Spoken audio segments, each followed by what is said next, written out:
आज बारामती शहर पोलीस ठाण्यात आला होता, तुम्ही फिर्याद दिली, काय नेमकी फिर्याद दिली?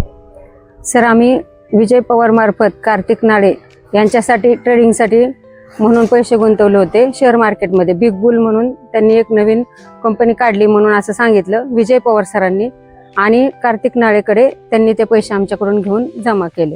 किती तारखेला तुमचे पैसे घेतले होते? साधारणतः किती रक्कम तुमच्या माध्यमातून पवार यांनी घेतली होती आणि ती कार्तिक नाळेला दिली होती? माझे 2023 मध्ये 8 लाख रुपये आणि माझी जाऊबाई तिचे पण 4.5 लाख रुपये, दोघींचे अशी रक्कम गुंतवलेली आहे. काय पोलिसांकडे काय मागणी केली? तुमचं काय पुरावा आहे तुमच्याकडे पैसे तुम्ही ते नाळे यांना दिले?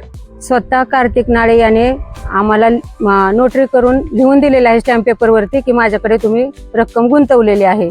मग ती रक्कम मी तुम्हाला द्यायला देणार आणि 15% 10 ते 15% मोबदला पण देणार त्याच्या बदल्यात महिना, असं त्यांनी आम्हाला कबूल केलेलं आहे. आता काय पण फिर्याद काय दिली तुम्ही? तो गेली आम्हाला 3 वर्ष झालं नुसता खेळवतोय, पैसे देतो देतो असं बोलतोय पण पैसेच देत नाहीयेत.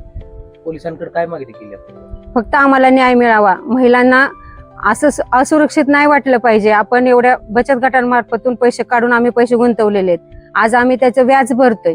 सर, गेली 3 वर्ष झालं आमच्या घराची खूप म्हणजे परिस्थिती वाईट झालेली आहे ह्या पैशामुळे. आम्ही बचत गटाला व्याज भरतोय आणि हा माणूस आमचे पैसेच देत नाहीयेत. मग आम्ही न्याय कुणाकडे मागायचा? म्हणून आज बारामती पोलीस स्टेशन मध्ये आम्ही तक्रार दाखल केली आहे. कार्तिक नाळे यांनी तुम्हाला काही संपर्क केलाय का, किंवा त्याच्या कुटुंबातल्या सदस्यांनी तुमच्याशी काही संपर्क केला? नेहमीच संपर्क होतो त्याचा. व्हॉइस कॉल करतो तो आम्हाला आणि धमकी देण्याचा प्रयत्न पण करतो. जर तुम्ही पोलीस स्टेशनला गेलात तर जीवे मारण्याची पण धमकी दिली आणि जातीवाचक पण त्यांनी शिव्या बऱ्याच वेळा दिलेल्या आहेत. त्याच्या आईने पण आम्हाला घरातून बाहेर हाकललेलं आहे. त्याच्या घरात जाऊन आम्ही रात्रीच्या 8:30 पर्यंत दोघी जावा, महिला असून आम्हाला एवढी भीती वाटत होती तरी आम्ही त्याच्या घरात बसलेलो होतो.